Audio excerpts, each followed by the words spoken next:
உடன்படிக்கையை குறித்து பார்த்து கொண்டே வருகிறோம்.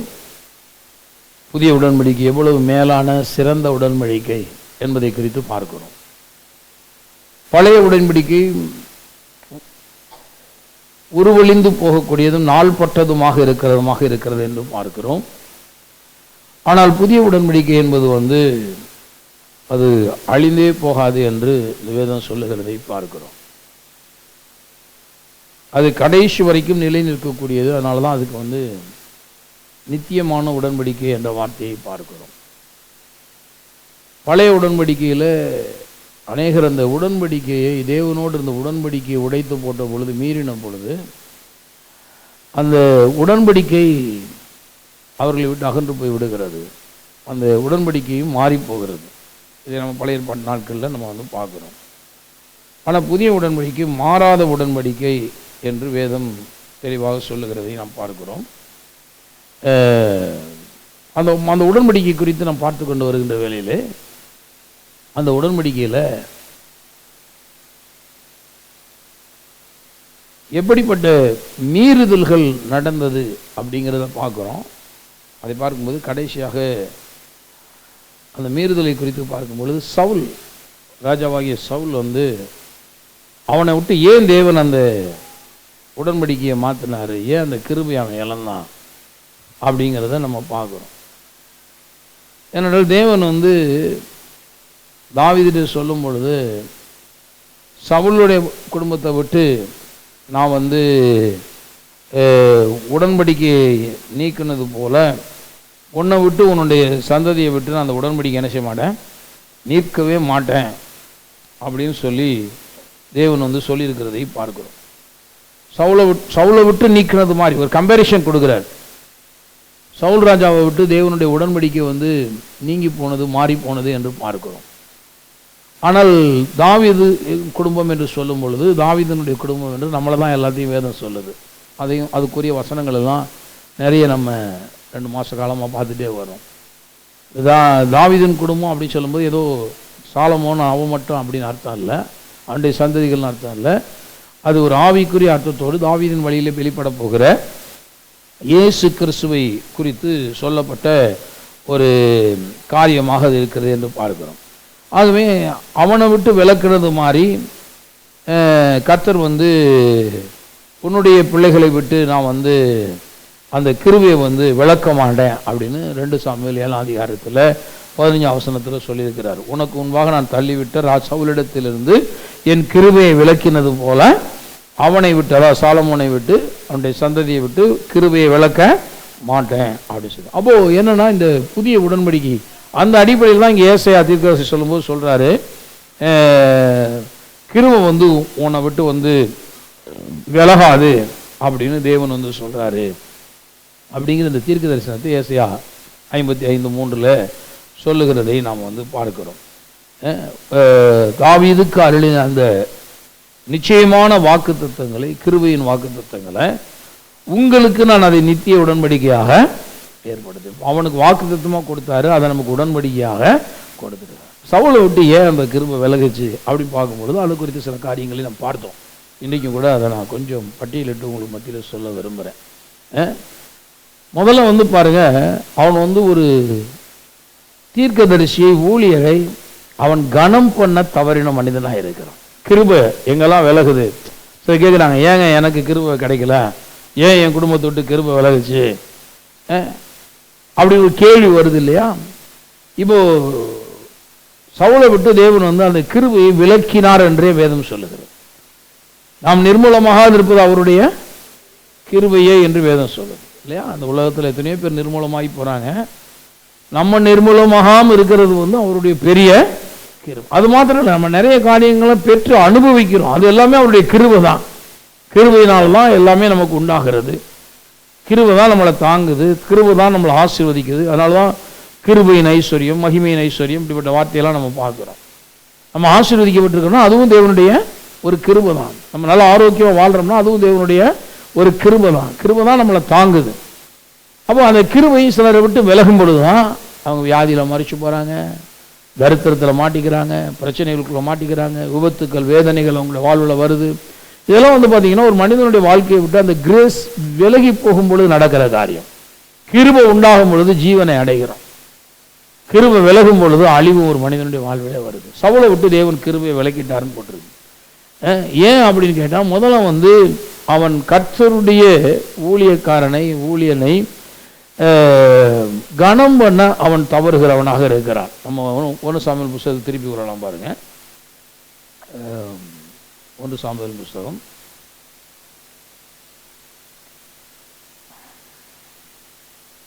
10ஆம் அதிகாரம் 8ஆம் வசனம். நீ எனக்கு முன்னே கில்காலுக்கு போ, சர்வாங்க தகன பலிகளையும் சமாதான பலிகளையும் செலுத்தும்படிக்கு நான் உன்னிடத்திலே வருவேன். நான் உன்னிடத்திலே வந்து நீ செய்ய வேண்டியதை உனக்கு அறிவிக்கு மட்டும் 7 நாள் காத்திரு என்றான். இப்போ சவுலை வந்து கர்த்தர் தம்முடைய சுதந்திரத்தின் மேலே ராஜாவாக அபிஷேகம் பண்ணுறாரு. அவன் கழுதை தேடி போகிறான். கர்த்தர் சொல்றாரு, பென்யமீன் கோத்திரத்தானாகி ஒரு மனுஷன் இடத்துல அனுப்புவேன், அவனை இஸ்ரவேலின் மேலே ராஜாவாக அபிஷேகம் பண்ணு அப்படி சொல்றார் சாமுவேல் இடத்துல. சவுல் வந்து நம்ம நல்ல ஒரு வளர்த்தியான ஒரு அழகான ஒரு பர்சன். அதை குறித்து 1 சாமுவேல் 9ஆம் அதிகாரம் 2ஆம் வசனத்தில் வாசிக்கலாம். அவனுக்கு சவுல் என்னும் பேருள்ள சௌந்தரியமான வாலிபனாகிய ஒரு குமாரன் இருந்தான். இஸ்ரவேல் புத்திரர்கள் அனைவரை பார்க்கிலும் சௌந்தரியவான், அவனை பார்க்கிலும் சௌந்தரியவான் இல்லை. எல்லா ஜனங்களும் அவன் தோளுக்கு கீழாயிருக்கத்தக்க உயரமுள்ளவனாய், நல்ல ஹைட் அண்ட் நல்ல ஒரு அழகான ஒரு ஹைட்டான ஒரு பர்சனாக என்ன செய்யறான், வளர்த்தியான ஒரு மனுஷனாக வந்து அவன் வந்து இருக்கிறான். அவனை தான் தேவன் வந்து பென்யமீன் கோத்திரத்திலிருந்து தெரிந்து கொடுக்கிறார். முதல் ராஜாவாகிறதுக்கு பயப்படுறான். கர்த்தருக்கு அப்புறம் அவனை எல்லா ஜனங்களுக்கு முன்னாடி வந்து ராஜாவாக ஏற்படுத்துகிறார். இவனா இஸ்ரவேலை மீட்டு ரட்சிக்கிறவன் அப்படின்னு ராஜாவுக்கு கேட்டால் கடவுள் கர்த்தர் பாரு கடைசிக்கு ராஜாவை எப்படி கொடுத்துருக்கிறாருன்னா, பென்யமீன் கோத்திரத்திலிருந்து கடையான ஒரு மனுஷன் சின்ன குடும்பத்தில் இருக்கிற ஒரு தாளை கொடுத்து ராஜான்னு சொல்லிவிட்டாரே அப்படின்னு வருத்தம். முதல்ல வந்து பாருங்க, எல்லாருக்கும் ராஜா உண்டா இருக்கிறது போல எங்களுக்கு என்ன செய்யணும், ராஜா வேணும்னு கேட்டாங்க. இப்போ ராஜாவை தேவன் கொடுக்கும் பொழுது பென்யமீன் கோத்திரத்திலிருந்து எடுத்து கொடுக்குறாரு. அது அவங்களுக்கு பிடிக்கல. சிலர் வந்து ஏற்றுக்கொள்ளலை. சிலர் காணிக்கைகளை கொண்டு வந்து ராஜான்னு சொல்லி அவனை கனம் பண்ணலை. இவனா ரட்சிக்க போறான் அப்படின்னு இருந்தாங்க. ஆனால் கர்த்தருக்கு அப்புறம் அவனை தலைவராக எடுத்து நிறுத்துகிறார். நிறுத்திட்டு தான் இந்த 10ஆம் அதிகாரத்தில் அவனை அபிஷேகம் பண்ணி அவனுக்கு அந்த அடையாளங்களை எல்லாம் நீ காண்பேன்னு சொல்லி சாமுவேல் எல்லாம் சொல்லிட்டு, நான் வந்து உன்னை ஜனங்களுக்கு முன்னாடி ராஜாவை அபிஷேகம் பண்ணுவேன் அப்படின்னு சொல்லிட்டு 8ஆம் வசனத்தில் 10ஆம் அதிகாரத்தில் சொல்றாரு, நீ எனக்கு முன்னே கில்காலுக்கு போ, சர்வாங்க தகன பலிகளையும் சமாதான பலிகளையும் செலுத்தும்படிக்கு நான் உன்னிடத்தில் வருவேன். நான் உன்னிடத்தில் வந்து நீ செய்ய வேண்டியதை உனக்கு அறிவிக்கு மட்டும் 7 நாள் காத்திரு என்றார். ஒரு 7 days வெயிட் பண்ணு, அங்கே வந்து உன்னை நான் வந்து எல்லா ஜனங்களுக்கும் முன்னாடி ராஜாவாக என்ன செய்வேன், அபிஷேகம் பண்ணுவேன். அவன் சாமுவேல் விட்டு போகும்படி திரும்பின பொழுது தேவன் அவனுக்கு வேறு இருதயத்தை கொடுத்தார். அந்த அடையாளங்கள் எல்லாம் அன்றைய தினமே நேரிட்டு அவர் சொன்ன அடையாளமாக நேரிடுகிறது. அதே மாதிரி பரிசுத்தாவை பெற்றுக்கொள்கிறான். தீர்க்கதரிசனம் சொல்கிறான். சவுலும் தீர்க்கதரிசனம் வருவணும்னு சொல்லி எல்லாரும் வந்து ஆச்சரியப்படுறாங்க. அதுக்கப்புறம் வந்து சாமுவேல் வந்து அவனை வந்து சீட்டு போட்டு ஜனத்தின் மேலே ராஜாவாக மாற்றிடுறார். இப்போ இந்த 7 நாள் காத்திரு அப்படிங்கிறது வந்து 10ஆம் அதிகாரத்தில் சொல்லப்பட்ட 7ஆம் நாள் வந்து சரியாக நிறைவேறிச்சு. அன்றைக்கு சாமுவேல் வந்து அவனை வந்து தலைவனாக அவனை அந்த இடத்துல வந்து ஏற்படுத்தி விடுகிறார். ஆனால் ஆண்டுகள் தோறும் நீங்கள் அந்த 7 days அப்படின்னு சொல்லும்போது ஏதோ ஒரு நேரம் சொல்லப்பட்ட வார்த்தையை நினைக்கக்கூடாது. ஆண்டுகள் தோறும் அந்த குறிப்பிட்ட நாளிலே கர்த்தருக்கு தகன பலியும் சர்வாந்த தகன பலிகளையும் இட்டு சமாதான பலிகளை இட்டு தேவனை கனப்படுத்தி அந்த வருஷத்திலே அவன் என்னவெல்லாம் செய்ய வேண்டியிருக்கும் என்ற செய்தியை தேவனிடத்திலிருந்து பெற வேண்டும். ஏன்னா இவன் தான் ஃபர்ஸ்ட் கிங். இவன் தான் முதல் இஸ்ரவேல் மேலே கர்த்தர் சவுல் என்ன பண்ணியிருக்காரு, ராஜாவாக அபிஷேகம் பண்ணியிருக்கிறார். இப்போ முதல் தடவை அந்த 7ஆம் நாளில் அவன் காத்திருக்கிறான். சாமுவேல் வந்து அங்கு வந்து அவனுக்கு வந்து அவனை தலைவனாக அந்த இடத்துல எல்லாம் ஏற்படுத்துகிறார். மறுபடியும் அந்த கில்காலில் போய் அவன் பலியிடை செலுத்தி அவன் தேவனை தொழுது கொண்டு தேவனுடைய கிருபைகளை பெறும்படியாக சாமுவேல் என்ன பண்றாருன்னா, நீ அங்கே போய் இரு அப்படின்னு சொல்றார். அந்த நேரத்தில் தான் 8ஆம் வசனம் சொல்லுது, அவன் தனக்கு சாமுவேல் குறித்த காலத்தின்படி 7 நாள் மட்டும் காத்திருந்தான். சாமுவேல் கில்காலுக்கு வரவில்லை. ஜனங்கள் அவனை விட்டு சிதறி போனார்கள். இப்போ இது வந்து இதிலிருந்து என்ன நான் யோசிக்கிறேன் என்றால், ஆண்டுகள் தோறும் அங்கு கில்காலிலே அவர்கள் பலி செலுத்தி தேவனுடைய கிருபைகளை பெற்றுக்கொள்ள, தேவனுடைய வழிநடத்துதலை பெற்றுக்கொள்ள அவர்கள் கில்காலிலே கூடி தேவனை ஆராதிப்பது அவர்களுக்கு ஒரு வழக்கமாக இருந்திருக்கிறது. அது தேவன் அவர்களுக்கு கொடுத்த ஒரு கைடன்ஸ். ஏன்னா அதனாலதான் அந்த 7 நாள் அவன் வந்து வெயிட் பண்ணாம இவனா என்ன பண்ணினான், 7ஆம் நாள் ஆரம்பிச்ச உடனே என்ன பண்ணிடான்னா அவன் வந்து தகன பலிகளை செலுத்தி விடுகிறான். 9ஆம் வசனம் சொல்லுது, அப்பொழுது சவுல் சர்வாங்க தகன பலிகளையும் சமாதான பலிகளையும் என்னிடத்தில் கொண்டு வாருங்கள் என்று சொல்லி சர்வாங்க தகன பலியை செலுத்தினான். அவன் சர்வாங்க தகன பலியிட்டு முடிகிற பொழுது இதோ சாமுவேல் வந்தான். சவுல் அவனை சந்தித்து வந்தனம் செய்ய அவனுக்கு எதிர்கொண்டு போனான். நீ செய்தது என்ன என்று சாமுவேல் கேட்டதற்கு சவுல், ஜனங்கள் என்னை விட்டு சிதறி போகிறதையும் குறித்த காலத்தின் திட்டத்தில் நீ வராததையும் பெலிஸ்தர் மிக்மாசிலே கூடி வந்திருக்கிறதையும் நான் கண்டபடியினாலே கில்காலிலே பெலிஸ்தர் எனக்கு விரோதமாக வந்து விடுவார்கள் என்றும் நான் இன்னும் கர்த்தருடைய சமூகத்தை நோக்கி விண்ணப்பம் பண்ணவில்லை என்றும் எண்ணி துணிந்து சர்வாங்க தகன பலியை செலுத்தினேன் என்றான். சாமுவேல் சவுலை பார்த்து, புத்தியீனமாய் செய்தீர், உம்முடைய தேவனாகிய கர்த்தர் உமக்கு விதித்த கட்டளையை கை கொள்ளாமல் போனீர். அப்ப என்ன அர்த்தம்னா, ஒவ்வொரு வருஷமும் அந்த கில்காலிலே கூடி அங்கு பலிகளை செலுத்தி தேவனிடத்திலே அந்த ஆண்டுக்கான திட்டங்களை பெற வேண்டும் அப்படிங்கிறது வந்து, ஏன்னா இவன் ராஜாவை தான் ஆயிருக்கிறான். இதுக்கு முன்னாடி இஸ்ரவேலில் ராஜா கிடையாது, தீர்க்கதரிசிகளை கொண்டு கர்த்தர் நடத்திட்டே வந்தார். இப்போ ஒரு ராஜாவுக்கு ஒரு கைடன்ஸ் கிடைக்கிறதுக்காக தேவன் ஒரு கட்டளையை ஒரு ராஜாவினிடத்தில் கொடுக்கிறார். நீ வருஷந்தோறும் இதை பண்ண அப்படிங்கிற மாதிரி அவனுக்கு ஒரு பீரியாடிகளோ ஒரு கட்டளையை தேவன் இங்கே கொடுத்துருக்க கூடும். அதனாலதான் சாமுவேல் சொல்றாரு, நீ வந்து தேவனாகிய கர்த்தர் உனக்கு விதித்த கட்டளையை கை கொள்ளாமல் போனேன். கர்த்தர் விதித்த கட்டளையை நீ கை கொள்ளலாம். அப்போ கட்டளையாக தேவனை ஆராதிப்பது, தேவனுக்கு பலி செலுத்துவது, அதுவும் ஒரு தீர்க்கதரிசியானவன் வந்து அந்த இடத்திலே ராஜாவினுடைய முன்னிலையிலே அந்த பலியை கில்காலிலே செலுத்துவது தேவனுடைய ஒரு கட்டளையாக இருந்திருக்கிறது. அதனாலதான் வேதத்தில் கற்பனைகள், கட்டளைகள், நியமங்கள், பிரமாணங்கள், விதிகள், இப்படிப்பட்ட வார்த்தைகள்லாம் பார்க்கிறோம். அப்ப சில கட்டளைகளை தேவன் கொடுத்திருக்கிறாரோ அந்த கட்டளைகளை நம்ம என்ன செய்யணும், ஒழுங்காக கடைபிடிக்கணும். பழைய பாட்டில் நமக்கு தெரிஞ்சது ஒன்னே 10 கட்டளை. 10 கட்டளை மட்டும்தான் தேவன் கட்டளையிட்டாருன்னு நினைக்கிறாங்க. நான் சொல்றேன் இல்லை, நிறைய கட்டளைகளை தேவன் என்ன செய்கிறாரு, கொடுத்திருக்கிறார். நிறைய கட்டளைகளை கொடுத்திருக்கிறார். அப்ப இந்த கட்டளைகளை நம்ம கை கொள்ளணும், ஒழுங்கா கை கொள்ளணும். அவ்வப்பொழுது அந்தந்த ஜனங்களுக்கு சில கட்டளைகளை தேவன் கொடுக்கிறார். இப்ப சவுலுக்கு தேவன் ஒரு கட்டளை கொடுத்திருக்கிறார். ஏன்னா சாமுவேலுடைய முன்னிலையில ஒரு தகன பலிகளையும் சமாதான பலிகளை என்ன செய்யணும், செலுத்தணும் அப்படிங்கிறது. இப்ப சாமுவேல் வரல, சவுல் என்ன பண்ணிடுறாருன்னா அவராகவே அதை செய்து விடுகிறார். நான் நினைக்கிற இடத்துல ஒரு தீர்க்கதரிசி தான் இதை செய்ய வேண்டும் என்ற ஒரு கட்டளை அங்கு இருந்திருக்க முடியும். ஆனா சவுல் தானாகவே அதை என்ன செய்கிறான். அதனாலதான் அந்த இடத்துல வந்த உடனே சாமுவேல் சொல்றாரு, நீ வந்து தேவனாய கர்த்தர் உமக்கு விதித்த கட்டளையை நீ என்ன செய்யல, கை கொள்ளாமல் போனீர் அப்படின்னு சொல்றாரு. அப்போ அவர் வந்து பாருங்க, கர்த்தரை வந்து கனம் பண்ண தவறின ஒரு மனிதனாக அவன் இருக்கிறதை பார்க்கிறோம். அதாவது கர்த்தரை என்று சொல்வதை காட்டிலும் கர்த்தருடைய ஊழியர்களை இப்போ 2 விதத்துல பார்க்க வேண்டியது. நிறைய நேரங்கள்ல மக்கள் கடவுளை கனம் பண்ணுவார்கள், கடவுளுடைய ஊழியக்காரர்களை அவர்கள் மதிப்பது கிடையாது. ஆனா கடவுள் அவங்களுக்கு பிடிக்கும், கடவுளை கனம் பண்ணுவாங்க. ஏன்னா அவர்கிட்ட கோச்சிக்க முடியாதுல்ல, ஏன்னா அவர் அவ்வளவு பெரியவர், அவர்கிட்ட கோச்சிட்டா ஒன்றும் இங்கே கதையாகாது.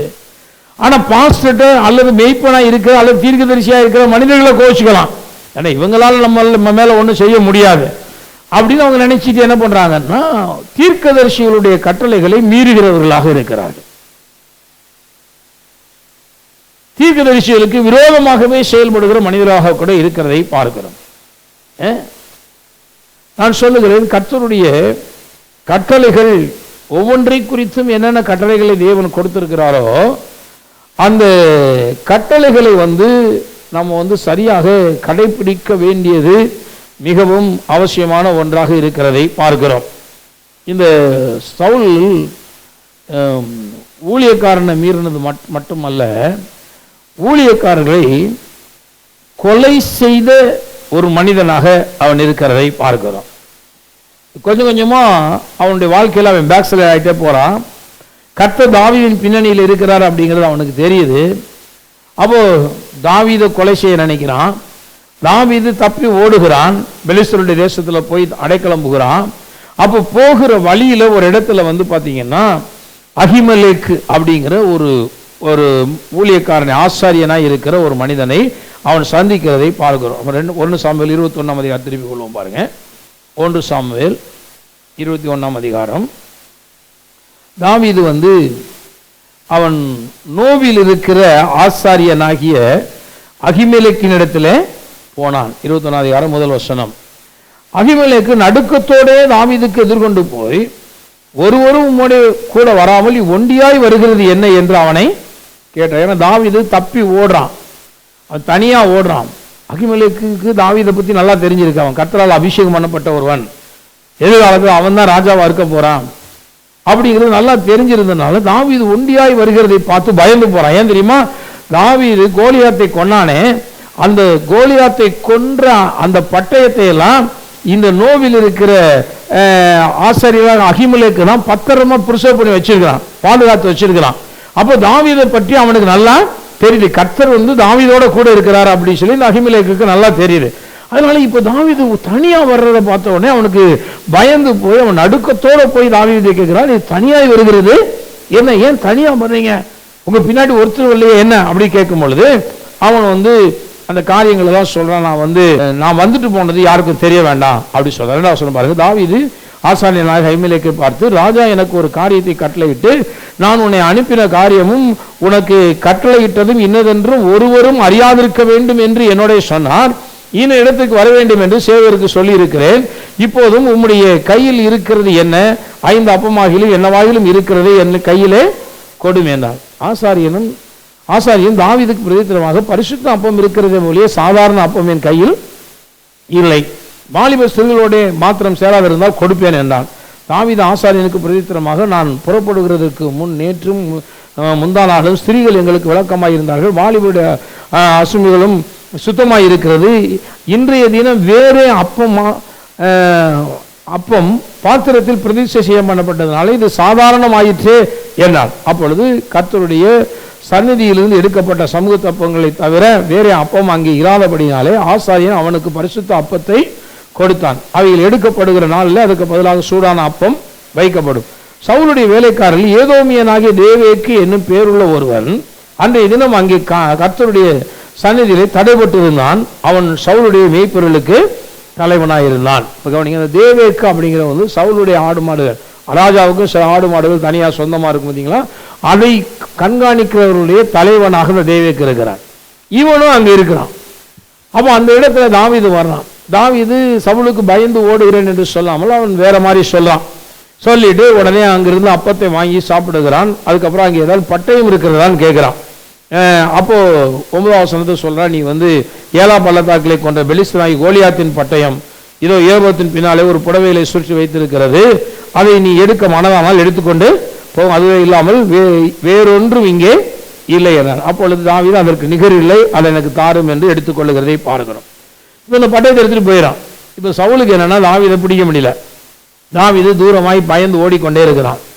அப்போ ஒரு நாள் வருத்தத்தோடு தன்னுடைய மக்கள் ஆர்மியில் இருக்கக்கூடிய எல்லாரையும் கூப்பிட்டு அந்த இடத்துல நின்று கொண்டு சவுல் பேசி கொண்டிருக்கிறான். என்ன அப்படின்னா, இவனை பிடிக்க முடியாதபடிக்கு யாருமே என் பட்சத்தில் இல்லையே அப்படின்னு சொல்லி, அவனை யாருமே காட்டுக் கொடுக்க மாட்டேங்கிறீங்க அப்படின்னு சொல்லி அவன் கட்டுப்பாடு பண்ணி கொண்டு இருக்கிறீங்க, எனக்கு மட்டும் சொல்லிக் கொடுக்க கூடாது அப்படின்னு சொல்லி திட்டம் பண்ணி ஏதோ கட்டுப்பாடு பண்ணி கொண்டு நீங்கெல்லாம் இருக்கிறீங்க அப்படின்னு ரொம்ப சலிப்போட சவுல் தன்னோடு கூட இருக்கிற மக்களோட மனிதர்களோடு பேசி கொண்டிருக்கிறான். அப்ப இந்த நோபில் இருந்து வந்த தேவேக்கு என்று தன்னுடைய மந்தைகள் எல்லாம் பராமரிக்கிறவனுடைய மந்தைகளுடைய மேய்ப்பர்களின் தலைவனாயிருந்தவன் என்ன பண்றான்னா, தாவீது எங்க போய்கிட்டு இருக்கிறான் அப்படிங்கிற செய்தியை சவுலுக்கு அவன் சொல்லி கொடுக்கிறதை பார்க்கிறோம். அவன்கிட்ட சவுல்கிட்ட சொல்றான். சொல்லும் போது இன்னொன்னு சொல்றான், அவனுக்கு இந்த ஆசாரியனா இருந்தவன் என்ன பண்ணான் அப்படின்னா, அவனுக்கு அப்பம் கொண்டு அகிமெலேக்கு என்ன பண்ணானா, அப்பம் கொடுத்து பட்டயத்தையும் கொடுத்து தாவீது என்ன பண்ணான், அனுப்பி வைத்தான் அப்படிங்கிற செய்தியை சொல்லிடுறான், ராஜாட்ட சொல்லிடுறான்.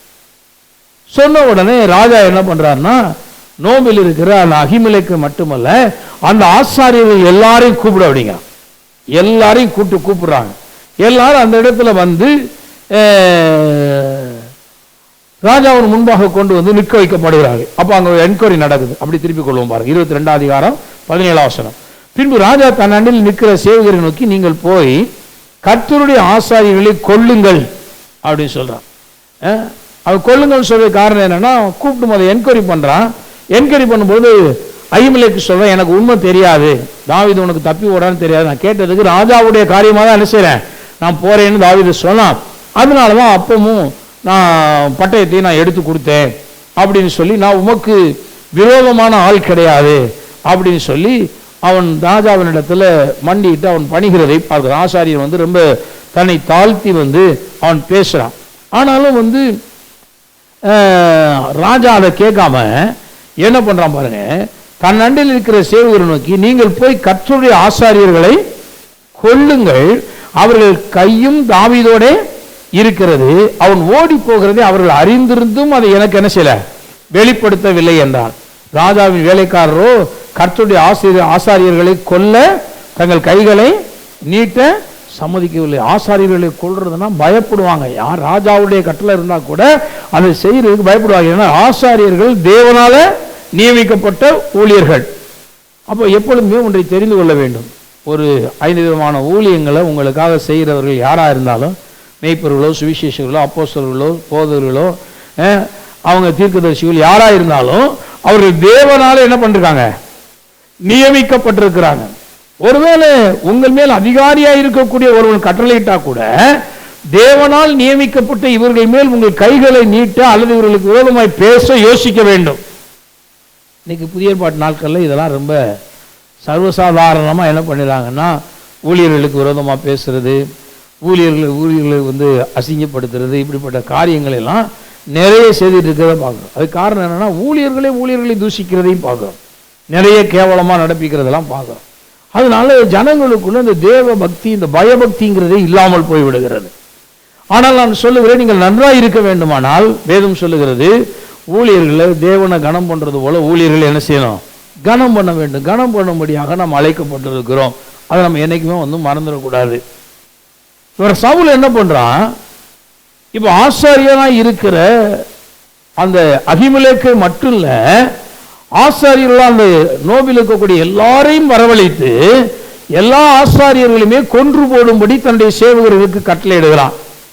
ஆனால் சவுலுடைய சேவகர்கள் அவனை கொல்ல பயப்படுகிறார்கள். எப்படி கை நீட்ட முடியும், ஆசாரியர்களை எப்படி கொல்லுவது அப்படின்னு பயந்து இருக்கிறாங்க. அப்பொழுது ராஜா தேவேக்கை நோக்கி, ராஜா என்ன பண்றாருன்னா, அந்த தேவேக்கு அப்படிங்கிற மனுஷருக்கான அவன் வந்து என்னன்னா மெய்ப்பர்களுக்கு அவன் வந்து ஒரு தலைவனாக அவன் இருக்கிறான் இல்லையா, அந்த தேவேக்கை பார்த்து சொல்றாரு, நீ போய் என்ன பண்ணு, அவனை கொண்டு போடு அப்படின்னு சொல்லி தேவேக்கு கட்டளை கொடுக்கிறான். தேவேக்கை நோக்கி போய் ஆசாரிகளை கொண்டு போடு என்றான். ஏதோமியனாகிய தேவேக்கு, நல்லா கவனிங்க, இந்த ஏதோம் அப்படின்னு சொன்னாவே இது வந்து ஒரு ஏசாவுனுடைய ஒரு பரம்பரை. அவன் ஏதோம்ல வந்து பெண் எடுத்து அந்த பின்னணியில வந்த ஏதோமியர்கள் கர்த்தருக்கு அருவருப்பானவர்கள். ராஜா என்ன பண்ணாலும் அந்த ஏதோமியர்கள்ல இருந்து ஒரு மனுஷனை தான், தேவேக்குங்கிற ஒரு மனுஷனை தான் தன்னுடைய மந்தையின் மேய்க்கிற எல்லா மேய்ப்பர்களுடைய தலைவனாக வைத்திருக்கிறான். ஏதோமியனா இருந்தபடினால தெய்வ பயம் இவனுக்கு இல்ல, ஆசாரியர்களை குறித்த மேன்மை இவனுக்கு தெரியல, ஊழியர்களை பற்றிய மேன்மை தெரியாததுனால ஏதோமியனை பார்த்தீங்கன்னா மற்ற சவுலுடைய போர் சேவர்கள் எல்லாம் ஆசாரியர்களுக்கு விரோதமாய் கையை நீட்ட என்ன செய்யறாங்க, பயப்படுகிறார்கள். அவங்க பயப்படுறாங்க, நம்ம எப்படி போய் கையை நீட்டுவோம். அதனால பாருங்க, நமக்குன்னு சில பேசிக் ஸ்ட்ரக்சர் இருக்கு ஸ்பிரிச்சுவாலிட்டியில். கிறிஸ்தவத்தில் வந்து பாத்தீங்கன்னா ஆவிக்குரிய காரியங்கள்ல அடிப்படையான சில கட்டமைப்புகள் இருக்கிறது. அதை நம்ம என்னைக்குமே மீறக்கூடாது. நம்ம விசுவாசத்துல வளர்ந்துட்டோம், வசனத்துல ரொம்ப தெளிவாயிட்டு சொல்லிட்டு அடிப்படை கட்டமைப்புகள், தேவனால் கட்டமைக்கப்பட்ட கட்டளைகள், பிரமாணங்கள், நியமங்கள், விதிகள், இவைகள் என்னைக்குமே என்ன செய்யக்கூடாது, மீறக்கூடாது. அது கொஞ்சம் கவனமா நம்ம இருக்கணும். நம்ம விசுவாசத்துல வளர்ந்து வந்துட்டதுனால என்ன வேணாலும் செய்யலாம் நினைச்சோம்னா அங்குதான் ஆபத்து காத்திருக்கிறது. சவுல் வந்து பாருங்க, முதல்ல அவனுக்கு ஒரு காணாம போன கழுதையை கண்டுபிடிக்க முடியல. அதுக்கு அவன் என்ன பண்றான், ஞானதிருஷ்டிக்காரன் போவோம்னு சொல்லித்தான் முதல் சாமுவேல் என்ன செய்யறான், அன்னைக்கு கழுதையை கண்டுபிடிக்கிறதுக்கு ஞானதிருஷ்டிக்காரன் அவசியமா இருந்துச்சு. ஆனால் அதுக்கப்புறம் வந்து பாருங்க, வாழ்க்கையில அவன் மேன்மை அடைந்த பிறகு இப்போ அந்த ஊழியக்காரன் அதே தீர்க்கதரிசி அவனுக்கு அவசியம் இல்லாமல் போயிட்டு, சரி அவர் வர லேட் ஆகுதா நானே எல்லாத்தையும் பண்றேன்னா, கொஞ்ச நாள் கழிச்சு என்ன பண்றான் அப்படின்னா, அந்த ஆசாரியர்களை அந்த தீர்க்கதரிசிகளை அவன் கொலை பண்ணுகிற அளவிற்கு அவன் மாறிவிடுகிறான். கர்த்தரால் அபிஷேகம் பண்ணப்பட்ட தாவீதை முதல்ல கொலை செய்யணும்னு நினைக்கிறான். ஏன்னா இவனுக்கு அடுத்தபடியாக அவன் இவனுடைய ஸ்தானத்திலே ராஜாவாக வரப்போகிறான் என்பதை அவன் அறிந்து விட்டபடினால தாவீதை கொலை பண்ண நினைக்கிறான். இப்ப தாவீதை ஆப்பிடல, கர்த்தர் அவனை தப்புவித்துக் கொண்டே இருக்கிறார். இப்ப அப்படி தப்பி ஓடி போகும்போது ஒரு இடத்துல இந்த நோவில் இருக்கிற ஆசாரியர் இடத்துல வர்றான். அங்க இருக்கக்கூடிய அந்த ஆசாரியர் தேவேக்கு என்ன ஆசாரியனா இருந்த அகிமலேக்கு என்ன பண்றான்னா, அவனை பாதுகாத்து அவனுக்கு அப்பமும் கொடுத்து பட்டயமும் கொடுத்து அவனை அனுப்பி வைக்கிறான். அந்த இடத்துல இந்த தேவேக்கு இருக்கிறான். இந்த செய்தி தேவேக்கின் மூலமாய், ஏதோமியனாகிய தேவேக்கின் மூலமாய் அறிவிக்கப்படுகிறது சவுலுக்கு. அப்ப ஆசாரியர்கள் தன்னோட இல்ல, தன் பட்சமா இல்ல. எப்படி இருப்பாங்க? நிறைய நேரங்களில் பாருங்க, தவறு செய்கிற தேவனுடைய பிள்ளைகள் அவங்க என்ன நினைக்கிறாங்கன்னா, நான் தப்பு பண்ணாலும் பாஸ் என் பக்கத்தில் இருக்கணும், நான் சொல்றபடி செய்யணும், நான் விரும்புறபடி செய்யணும், இதை எதிர்பார்க்கிறாங்க. நிறைய விசுவாசிகள் பாருங்க, அவர்கள் மீறுகிற காரியம் தவறு என்று சுட்டி காண்பிக்கப்பட்டால் அவங்க என்ன நினைக்கிறாங்கன்னா, அப்படிலாம் சொல்லக்கூடாது, அதெல்லாம் பாஸ்டர் கண்டுக்காம நம்ம பக்கத்தில் இருக்கணும், நம்ம செய்யறது சரின்னு சொல்லணும். இந்த எதிர்பார்ப்பு நிறைய இடங்கள்ல மனிதர்களிடத்தில் இருக்கிறது. அப்படிப்பட்ட எதிர்பார்ப்பை நிறைவேற்ற முடியாத குற்றவாளிகளாக தான் நாங்கள் இருக்கிறோம். நிறைய பேர் நல்ல திருச்சபை விட்டு ஏன் வெளியே போறாங்க? அவங்களுடைய எதிர்பார்ப்பை நாங்கள் நிறைவேற்றவில்லை. அதான் அங்க பிரச்சனையா. அதான் அவங்க ஏதோ ஒன்றை எதிர்பார்க்கிறாங்க. அவருடைய செயல்கள் நல்லா இருந்தால் நம்ம அவங்களுக்கு சப்போர்ட் பண்ணலாம். அவங்களுடைய செயல்கள் தவறானதாக இருக்கும் பொழுது அந்த செயலின் பின்னாடி நாங்கள் என்ன செய்ய முடியாது, இருக்க முடியாது. இதான் அங்க பிரச்சனை. அவங்களுடைய செயல்கள் தேவனுக்கு பிரியம் இல்லாம இருக்கு. அப்ப அவங்க பின்னாடி நாங்க எப்படி இருக்க முடியும்? சவுலுடைய செயல்கள் தேவனுக்கு பிரியம் இல்லாமல் இருந்தபடினால்தான் ஆசாரியர்கள் யாரும் சவுலுடைய பட்சத்துல இல்ல, அவங்க தாவீதின் பட்சத்துல இருக்கிறாங்க. இப்ப சவுல் என்ன பண்றான்? ஆசாரியருடைய கையும் தாவீதின் பட்சமா போயிருச்சு. அப்ப உடனே ஆசாரியர்களையும் கொல்லுவன் வரான். எவ்வளவு பெரிய மோசமான ஒரு ராஜா பாருங்க. ஆசாரியர்களையும் கொல்லுவோம் அப்படி முடிவெடுக்கிறான். அப்படி முடிவெடுத்துதான் ஆசாரியர்கள் நோவில் இருந்து எல்லா ஆசாரியர்களையும் பிடிச்சி அவங்க மேல அவங்களை கொன்று போடுங்கள் அப்படின்னு சொல்லி தன்னுடைய போர் வீரர்களுக்கு அவன் கட்டளை எடுக்கிறான். யாரும் அவர்களுக்கு விரோதமாய் கையை நீட்ட முன் வரவில்லை, சம்மதிக்கவில்லை என்று பார்க்க. அப்ப தேவேக்க பார்த்து சொல்றான், நீ போய் அவங்கள கொன்று போடு. அவன் ஏதோவனை தேவேக்கு ஆசாரியர் மேல் விழுந்து சணநூல் ஏவோத்தை தரித்திருக்கும் 85 பேரை அன்றைய தினம் கொன்றான். பாருங்க, 85 ஆசாரியர்கள், அதுவும் சணநூல் வஸ்திரம் தரித்து கொண்டு கர்த்தருடைய சன்னிதானத்தில் அவர்கள் ஊழியம் பண்ணி கொண்டிருந்த அப்படிப்பட்ட லேவி கோத்திரத்திலிருந்து வேறு பிரிக்கப்பட்ட கர்த்தரால் நியமிக்கப்பட்ட ஆசாரியர்கள். ஒரு ராஜா பாருங்க எப்படி மோசமான நிலைமைக்கு போயிட்டான் பாருங்க. ஏன்னா இப்ப ஏன் இந்த ஆசாரியர்கள் சவுல் பட்சத்தில் இல்லைன்னா, சவுலை விட்டு கர்த்தருடைய கிருபை விலகிருச்சு, கர்த்தருடைய ஆவியானவர் விலகிட்டாரு. வரவிடப்பட்ட ஒரு பொல்லாத ஆவி சவுல் என்ன செய்யிருக்கு, பிடித்திருக்கிறது. இது பொல்லாத ஆவி அப்படிங்கிற அந்த வார்த்தையை பார்க்கும் பொழுது பார்த்தீங்கன்னா, இது என்ன பண்ணணும்னா, இது பொல்லாத காரியங்களை நடப்பிக்கிற சுபாவம் உடையது. அதனால தான் இதுக்கு பேர் பொல்லாத ஆவி.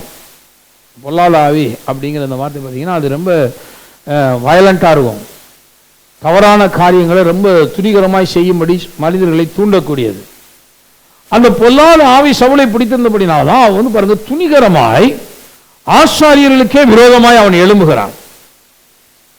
ஆசாரியர்கள் கர்த்தருடையவர்கள். அப்போ கர்த்தருக்கு பயப்படுகிற பயங்கிறது சவுலுக்கு கொஞ்சம் கொஞ்சமா முற்றிலும் இல்லாமல் போய்விட்டது. அவங்க கர்த்தருடைய ஊழியர்கள், சணநூல் ஏபோத்தை தரித்து கொண்டு கர்த்தருடைய சமூகத்தில் ஊழியம் பண்ணுகிற கர்த்தருடைய ஊழியக்காரங்க. அவங்க மேல கையை நீட்டு கொஞ்சமாவது அவங்க பயம் வர வேண்டாம். 85 பேரை மற்ற போர்ச்சவர்கள்லாம் பயந்துக்கிட்டு அவங்க கொல்ல மாட்டோங்கிறாங்க. தன்னுடைய மேய்ப்பர்களுக்கு தலைவனாக இருந்த தேவேக்க பார்த்து சொல்றான், நீ போய் அவங்க மேல விழுந்து என்ன செய்ய அவங்கள கொன்று போடு. உடனே அவங்க 85 பேரை பாருங்க, அவங்க நிராயுதமானிகளா நிற்கிறாங்க. 85 பேர் சேர்ந்து ஒரு ஆளை கொல்ல நினைச்சா ஈஸியாக கொண்டிருப்பாங்க. ஆனால் அவங்க அப்படியே பேசாமல் நிற்கிறாங்க, நிராயுதமானிகளாக நிற்கிறாங்க. 85 பேரையும் இவன் சும்மா அப்படியே இதை வெட்டுற மாதிரி வெட்டி தள்ளிட்டு போயிடான், கொன்று போட்டு விடுகிறான். ஆசாரியர்கள் பட்டணமாகிய நோபில் உள்ள புருஷரையும் ஸ்திரீகளையும் பிள்ளைகளையும் குழந்தைகளையும் மாடுகளையும் கழுதைகளையும் ஆடுகளையும் பட்டய கருக்கினாலே பாருங்க, 85 பேர் மட்டும் இல்லைங்க, 85 ஃபேமிலிஸ். ஆசாரியர்களுடைய பட்டணம் அப்படின்னு சொல்லி லேவியர்களுக்கு என்று தனியாக ஒரு பட்டணம் இருக்கு. அந்த லேவியர்களுடைய பட்டணத்தில் இருந்த நோம்பில் உள்ள புருஷர் ஸ்திரீகள் பிள்ளைகள் அவங்களுடைய குடும்பமா இந்த 85 பேருக்கும் ஃபேமிலி இருக்கும் பார்த்தீங்களா, அது மட்டும் இல்லை, 85 பேரும் இல்லை, மற்றபடி அங்கே இருந்த எல்லா ஆசாரியர்களையும் அவருடைய குடும்பங்களையும் ஸ்திரீகளையும் பிள்ளைகளையும் மாடுகளையும் கழுதைகளையும் குழந்தைகளையும் ஆடுகளையும் பட்டய கருக்கினால வெட்டி போட்ட எல்லாரையும் வெட்டி அன்னைக்கு சங்காரம் பண்றான். பாருங்க, இது எப்படி இருக்குன்னு கேட்டா, ஏசபேல் ஆகாபை தூண்டி அந்த நாட்கள் ஆசாரியர்கள் கொல்லப்பட்டாங்க பார்த்தீங்களா, அதுக்கு இணையாக இங்கே நம்ம பார்க்குறோம். அதுக்கு இணையாக இங்கே சவுல் என்ன பண்ணுறான், ஆசாரியர்களே இல்லாதபடிக்கு, ஆசாரியர்கள் வாழ்ந்த அந்த பட்டணத்திலே அடிச்சுவடு இல்லாதபடிக்கு முழு குடும்பங்களையும் ஆடு மாடுகளையும் அவருடைய குழந்தைகளையும் எல்லாரையுமே வெட்டி போட்டு விடுகிறான்.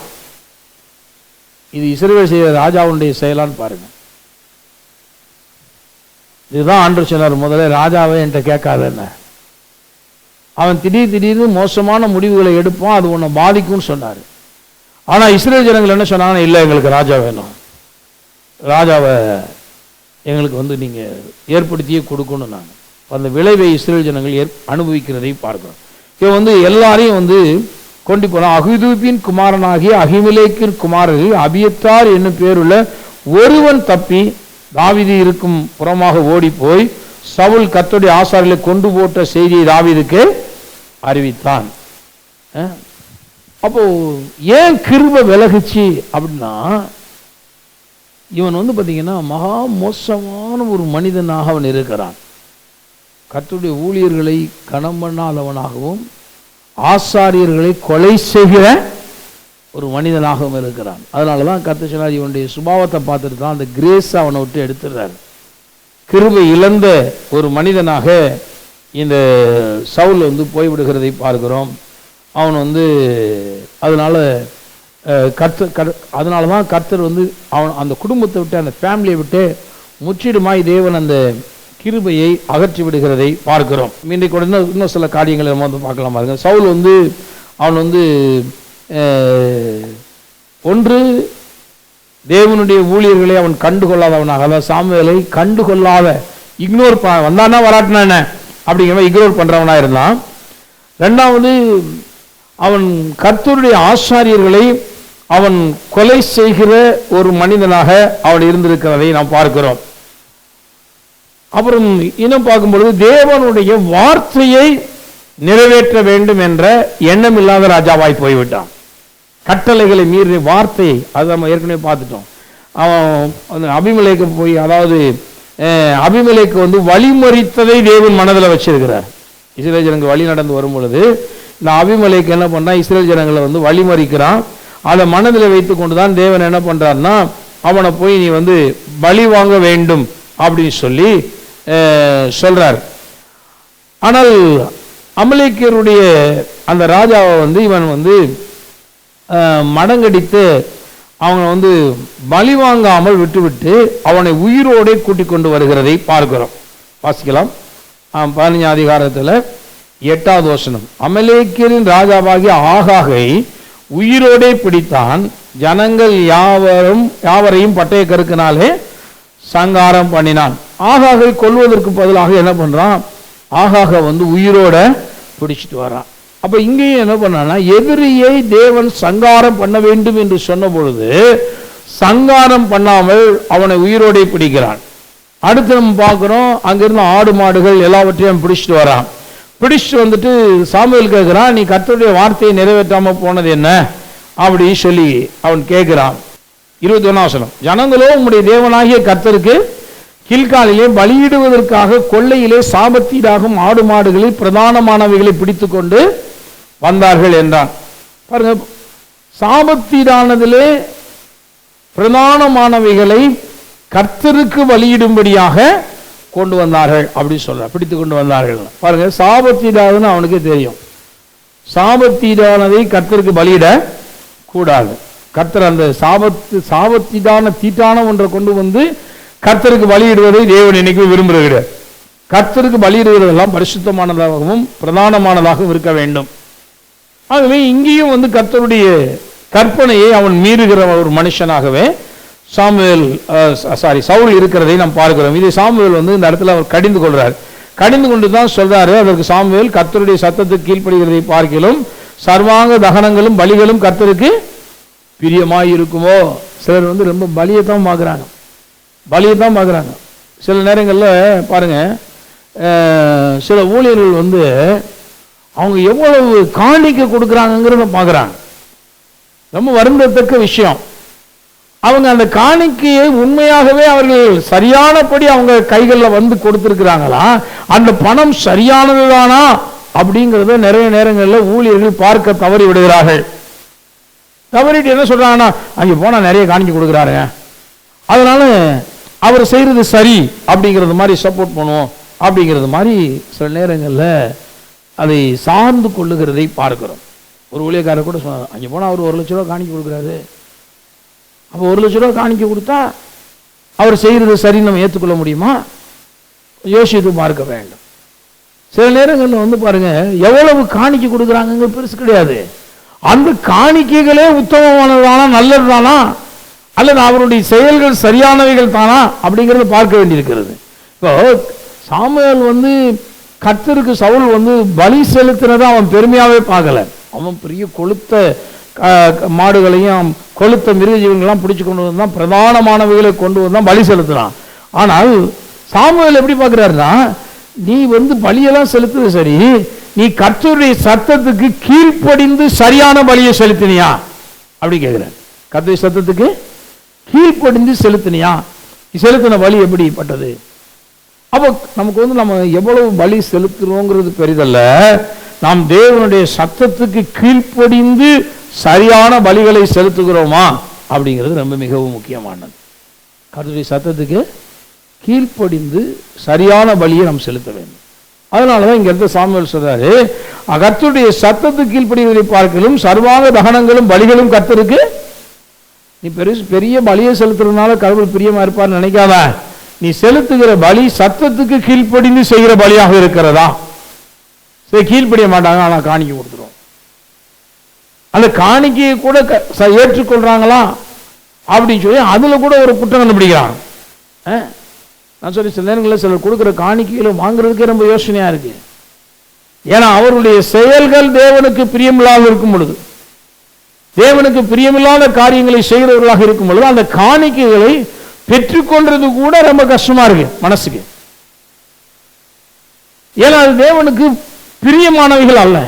அதான் இங்க சொல்றாரு, ரெண்டகம் பண்ணுதல் பிள்ளிசூனிய பாவத்திற்கும் முரட்டாட்டம் பண்ணுதல் அவபக்திக்கும் விக்கிரகாராதனைக்கும் சரியாக இருக்கிறது. ரெண்டகம் பண்ணுதல் அது வந்து அவபக்தி, முரட்டாட்டம் பண்ணுதல் அது வந்து அவபக்திக்கும், ரெண்டகம் பண்ணுதல் பிள்ளிசூனியத்திற்கும் சரியான ஒரு இணையான ஒரு பாவமாக இருக்கிறது. நீ கர்த்தருடைய வார்த்தையை புறக்கணித்தபடினாலே அவர் உன்னையும் ராஜாவா இராதபடி புறக்கணித்து தள்ளினார். அப்போ என்னன்னா, இவன் தேவனுடைய வார்த்தையை அவன் புறக்கணித்து தள்ளுகிறான். அதனால கர்த்தர் அவனை புறக்கணித்து தள்ளுகிறார். அப்ப வார்த்தையை தள்ளுகிறவன் கிருபையை இழந்து விடுவான். எல்லாரும் சொல்லுவோம், வார்த்தையை தள்ளுகிறவன் கிருபையை இழந்து விடுவான். முதல்ல நான் சொன்னேன், கர்த்தருடைய ஊழியக்காரர்களை கண்டுகொள்ளாமல் கனம் பண்ணாதவன் அவன் தேவனுடைய கிருபையை இழக்கிறான். இரண்டாவது, தேவனுடைய வார்த்தையை கனம் பண்ணாதவன் அவன் தேவனுடைய கிருபையை இழக்கிறான். அப்புறம் நம்ம பார்த்தோம், ஆசாரியர்களை கனம் பண்ணாமல் அவர்களுக்கு எதிராக எழும்பி அவர்களை கொலை பண்ணுகிறவன், அதனால அவன் கிருபையை முற்றிலுமாக இழந்து போகிறான். ஆகவே இதெல்லாம் நம்ம மனதில் எப்படிலாம் நம்ம கிருபையை இழக்கிறோம் அப்படிங்கிறது இந்த உலகத்திலே மனிதர்கள் புரிந்து கொள்ள வேண்டியது அவசியமான ஒன்றாக இருக்கிறது. அப்புறம் பார்த்தீங்கன்னா இவன் என்ன பண்ண பாருங்க, தாவீதை கொலை செய்யும்படியாக அவன் வந்து அவரை பின்தொடர்கிற ஒரு மனுஷனாக இருக்கிறான். தாவீதை கொல்லணும் அப்படின்னு சொல்லி அநேக திட்டங்களை வந்து சவுல் வந்து போடுகிறதை பார்க்கிறோம். வாசிக்கலாம் பாருங்க. 1 சாமுவேல் புத்தகம் 18ஆம் அதிகாரத்துக்கு வருவோம். 1 சாமுவேல் 18ஆம் அதிகாரம் 21 வசனம். சவுல் என்ன பண்ற? 20 வாசிக்கிறேன். சவுலின் குமாரத்தியாகி மீகாள் தாவீதை நேசித்தாள். அவள் மேகோலோத்தியனாகிய ஆதாரியேலுக்கு மனைவியாக கொடுக்கப்பட்டாள். சவுலின் குமாரத்தியாகிய மீகாள் தாவீதை நேசித்தாள். அது சவுலுக்கு அறிவிக்கப்பட்ட பொழுது அது அவனுக்கு சந்தோஷமாக இருந்தது. அதாவது மேராப்பு தாவீதுக்கு கொடுக்கப்படுற காலத்தில் ஆதிரியேலுக்கு மனைவியாக என்ன பெற்றான்? கொடுக்கப்பட்டுடா. ஏன்னா இவன் கோலியாத்தை கொன்னதுக்காக இந்த பரிசை என்ன செய்யணும்? தாவீதுக்கு சவுல் கொடுக்க, ஏன்னா குமாரத்தியை திருமணம் பண்ணி தருவேன்னு சொல்லியிருந்தான். அப்போ அதை கொடுக்காம என்ன பண்றான்? மேராப்பை அவன் ஆதிரியேலுக்கு கொடுத்துறான். இப்போ சவுலுடைய 2வது குமாரத்தியா இருக்க மீகாள் தாவீதை நேசிக்கிறான். அதனால சரி, இவளை கண்ணியாக பயன்படுத்தி தாவீதை கொலை செய்து விடலாம் அப்படின்னு சொல்லிட்டு சவுல் ஒரு திட்டம் போடுறான். அவனுக்கு கண்ணியா இருக்கவும் பெலிஸ்தரின் கை அவன் மேல் விழவும் அவளை அவனுக்கு கொடுப்பேன் என்று சவுல் எண்ணி தாவீதை நோக்கி, நீ என்னுடைய 2ஆம் குமாரத்தினாலே இன்று எனக்கு மருமகனாவாய் அப்படிங்கிற. என்னுடைய 2வது குமாரத்தின் மூலமா நீ எனக்கு என்ன செய்யலாம்? நீ மருமகனா ஆயிக்கலாம் அப்படின்னு சொல்லி அவனிடத்துல சொல்றான். ஏன்னா இதனுடைய நோக்கம் என்னன்னா, உள்நோக்கம் என்னன்னா, தாவீதை கொலை செய்ய முடியும், அவன் பெலிஸ்தருடைய கையினால என்ன செய்யணும்? விழ வேண்டும் அப்படிங்கிறதான் நோக்கம். இப்போ பாருங்க 20 வசனம். அப்பொழுது சவுல் ராஜா பரிசுத்தை விரும்பாமல் பெலிஸ்தரின் 100 நுனித்தோல்களினாலே ராஜாவின் சத்துருக்களிடத்திலே பழிவாங்க விருப்பமாய் இருக்கிறார் என்று தாவீதுக்கு சொல்லுங்கள் என்றான். தாவீதை பெலிஸ்தரின் கையினாலே விழப்பண்ணுவதே சவுலுடைய எண்ணமாய் இருந்தது. பாருங்க, அவன் ரொம்ப டெக்னிக்காக தாவீதை கொலை பண்ணணும் அப்படிங்கிறதுக்காக அவன் பெலிஸ்தருடைய 100 நுனித்தோல்களை அறுத்துட்டு கொண்டு வந்தான். அவங்களை யுத்தத்தில் வெற்றி பெற்று ஆண் மக்களுடைய 100 நுனித்தோல்களை அறுத்து கொண்டு வந்தால் அவங்களுக்கு என்னுடைய மகளை நான் கொடுப்பேன், அவனை மருமகனாக ஏற்றுக்கொள்வேன் அப்படின்னு சொல்லிட்டு அவன் திட்டம் பண்ணி அந்த காரியத்தை சொல்லுகிறதை பார்க்கிறோம். ஆனால் தாவீது அதை போய் ரொம்ப அசால்ட்டாக கையாண்டு 200 பேரை வெற்றி அவங்களுடைய நுனித்தோர்களை கொண்டு ராஜாவுக்கு மருமகனாகும்படி அவைகளை ராஜாவுக்கு எண்ணி செலுத்தினான். அப்போ சவுல் வழி இல்லாமல் என்ன செய்ய? குமாரத்தியாகிய மீகாலை அவனுக்கு மனைவியாக கொடுத்து விடுகிறான் என்று பார்க்கிறோம். இப்போ பாருங்க 29 வசனம். ஆகையால் சவுல் இன்னும் அதிகமாய் தாவீதுக்கு பயந்து தான் உயிரோடு இருக்கும் நாளெல்லாம் தாவீதுக்கு சத்துருவாய் இருந்தான். பாருங்க, மகளையும் கொடுத்துட்டான், வழி இல்லாமல் கொடுத்துட்டு இப்போ என்ன பண்ணான்னா, எப்படியாவது தாவீதை என்ன பண்ணணும்? கொலை பண்ணணும், எப்படியாவது கொலை பண்ணிடணும் அப்படிங்கிறதுல அவன் ரொம்ப தீவிரமாக செயல்பட்டு கொண்டே இருக்கிறதை பார்க்கிறோம். ஆகவே இவன் கிருபையை இழந்த உடனே பாருங்க, மென்மேலும் மென்மேலும் தீமை செய்கிற ஒரு ராஜாவாக பொல்லாத அந்த ஆவி என்ன பண்ணுதுன்னா, சவுலை தேவனுக்கு பிரியமில்லாத வேலைகளை திரும்ப திரும்ப திரும்ப செய்யும்படி அவனை தூண்டுகிறது. அதனால அவன் பாருங்க, எப்பொழுதும் தீமை செய்கிற ஒரு மனிதனாகவே அவன் இருந்து கொண்டே இருக்கிறதை பார்க்கிறோம். 1 சாமுவேல் 16 நம்ம அந்த வசனத்தை வாசிக்கிறோம். 14ஆம் வசனத்தில் கர்த்தரால் வரவிடப்பட்ட பாருங்க 16-14 கர்த்தருடைய ஆவி சவுலை விட்டு நீங்கினார், கர்த்தரால் வரவிடப்பட்ட ஒரு பொல்லாத ஆவி அவனை கலங்க பண்ணி கொண்டிருந்தது. இந்த பொல்லாத ஆவி சொல்றது ஒரு டைப் ஆஃப் ஸ்பிரிட். பிசாசின ஆவிகளில் பல ரகம் இருக்கு. அந்த பல ரகத்தில் இது ஒரு ரகம். என்ன அப்படின்னா, இந்த பொல்லாத ஆவி ஒரு ரெஸ்ட்லெஸ்ஸாக ஒரு மனிதனை மாற்றிடும். அவன் ஒரு எப்போதும் பார்த்தீங்கன்னா ஏதாவது ஒன்று தீமையான காரியங்களை செய்து கொண்டே இருக்கிற ஒரு நிலை, அந்த நிலைக்கு அவனை தள்ளி விடுகிறது. அடுத்தவங்களை காயப்படுத்துறது, கொலை பண்ணுறது, தீமையான காரியங்களை செய்கிறது, ஏதாவது ஒன்று செஞ்சுட்டே இருக்கும். அந்த பொல்லாதாவியை பற்றி அந்த பொல்லாதாவி இங்கே சவுலை பிடிக்குது. அதனால தான் இவன் என்ன பண்ணுறான்னா, சவுல் எப்படி ஆயிலும் தாவீதை கொல்லணும். ஒரு நாள் பாருங்க, விருந்துக்கு கூப்பிடுவான். தாவீது அந்த இடத்துல விருந்துக்கு உட்கார மாட்டான். ஏன்னா அவன் தன்னை கொலை பண்ணுறதுக்காக கூப்பிட்றாங்கிறத அறிந்து தாவீது போக மாட்டான். யோனத்தானும் சரி, அந்த அமாவாசை நாள் நடக்கிற விருந்துக்கு நான் போகிறேன், எங்கள் அப்பா உன்னை கொலை பண்ணுறதுக்கு தேடுறாரானுங்கிறத பார்த்துட்டு உனக்கு தகவல் சொல்கிறேன்னு சொல்லுவான். 2வது நாள் விருந்து நடக்கும் பொழுதும் அந்த தாவீது உட்கார்ந்துருக்கிற இடம் எம்டியாக இருக்கும். அதை பார்த்த உடனே கேட்பான், ஈசாயின் குமாரன் தாவீதுக்கு என்ன வந்தது, ஏன் வரலன்னு கேட்குறான். அப்போ யோனத்தான் சொல்கிறான், அவங்க அப்பா அம்மா போய் பார்க்கணும்னு சொல்லி கேட்டுக்கிட்டா நான் தான் அனுப்பிச்சி வச்சேங்கிற மாதிரி சொன்னான். சொன்ன உடனே சவுலுக்கு பயங்கரமாக கோபம் வந்து தன் கையில் இருந்த ஈட்டியினாலே யோனத்தானை கொல்லும்படி அதை எய்தான் என்று பார்க்கிறோம். அவனுக்கு நேராக எய்தான். ஆனால் தகப்பன் பிள்ளைங்கிற அந்த அன்புக்கு வேதமே இலக்கணம் சொல்லுகிற குடும்பம் எதுன்னு கேட்டால் சவுலுடைய குடும்பம். சவுலும் சவுளுடைய 3 குமாரர்கள் வந்து பார்த்தீங்கன்னா அவ்வளவு அப்பா பிள்ளைங்கிறது அவ்வளவு நேசமாக வாழ்ந்தவங்க. ஆனால் பொல்லாத ஆவி வந்த உடனே என்ன பண்ணுது பாருங்க, நேசத்துக்குரிய தன்னுடைய குமாரனாகி யோனத்தானையே கொல்ல வேண்டும் என்று. ஏனென்றால் இவன் தாவீதுக்கு உட்கையாக இருக்கிறான், தாவீதுக்கு சிநேகிதனாக இருக்கிறான் அப்படிங்கிறத அறிந்து என்ன பண்ணா, தன்னுடைய ஈட்டியை எடுத்து யோனத்தானுக்கு நேராக யோனத்தான் விலகி ஓடி போனான் என்று பார்க்கிறோம். அப்போதான் தாவீது யோனத்தான் புரிஞ்சுக்கிறான், அப்பா நிச்சயமாகவே தாவீதை கொல்ல நினைக்கிறார். புரிந்து கொண்டான். ஆனால் அவன் அவங்க அப்பாவுக்கு துணையாக போகல, அவன் தாவீதுக்கு துணையாக நின்றான் யோனத்தான். ஏன்னா அவன் வந்து தகப்பனை மட்டும் இல்லை, சிநேகிதனாகிய தாவீதையும் தன் உயிரை போல என்ன செஞ்சான், நேசித்தான் என்று பார்க்கிறோம். யோனத்தான் அவன் ஒரு அன்பின் மனிதன். யோனத்தான் அவன் அப்பாவை நேசித்தான், அதே நேரத்தில் தாவீதையும் அதிகமாக நேசித்தான். தாவீதை அவன் மரணத்துக்கு தப்பு வைக்கிறார். ஆகவே இந்த பொல்லாத ஆவி வந்து பார்த்தீங்கன்னா எப்பொழுதுமே அது யாருன்னு பார்க்காது. அந்த ஆவி கிரியை செய்யும் பொழுது அது ஒரு பெரிய அழிவை உண்டு பண்ணுகிற ஒரு ஆவியாக அந்த ஆவி இருக்கிறதை பார்க்கிறோம். இந்த பொல்லாத ஆவியினுடைய செயலை வந்து நீங்கள் அப்போஸ்தலர் நடவடிக்கையில் வாசி பார்க்கலாம்.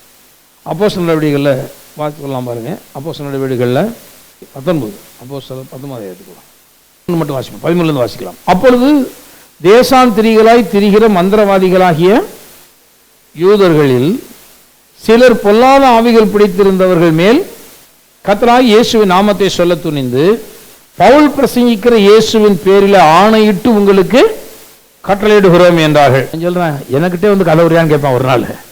நான் தாண்டா பொய்க்கே ராஜா, எனக்கிட்டே வந்து நீ பொய் சொல்றியா, எனக்கிட்டே வந்து கதவுறியான்னு கேட்பான். அப்ப அவன்கிட்ட போய் மாட்டிக்க கூடாது. வேதம் சொல்ல, அவன் ஆதி முதல் மனுஷன் கொலை மாதகருங்க.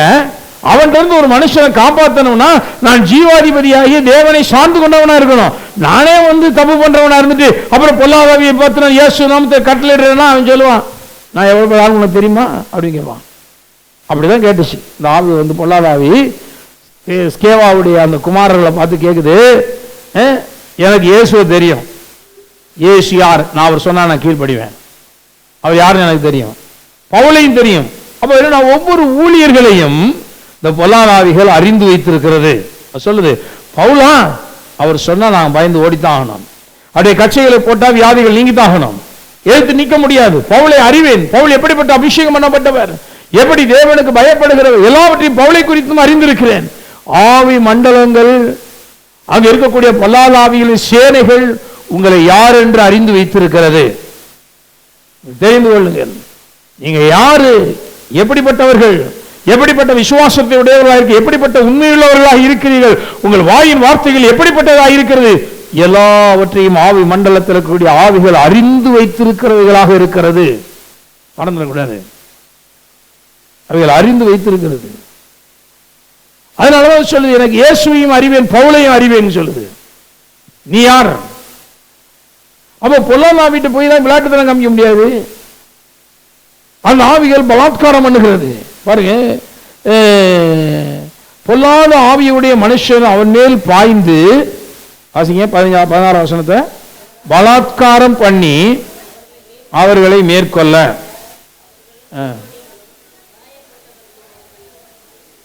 அந்த வீட்டை விட்டு கடைசி பாருங்க, நம்ம பேயை ஓட்டுறதுக்கு போல நம்ம பேய்கிட்ட ஓட்டம் எடுக்க வேண்டிய நிலைமை வந்தது. என் நாமத்தினாலே பேயை ஓட்டுவார்கள் வேணும் சொல்லுது. பேய் என்ன பண்ணுது, ஆசாரியர்களை எல்லாம் ஓட்டுது. நிலைமை தலைகளா மாறுது பாருங்க. நான் சொல்ல, நம்ம ஒழுக்கமா இருந்தா தான் நம்ம பேயை ஓட்ட முடியும். நம்மளை பார்த்து பேய் என்ன செய்யும், ஓடும். இல்லைன்னா பேய் நம்மளை ஓட்டிடும். ஓடு ஓடுன்னு விரட்டி விடும் பாருங்க.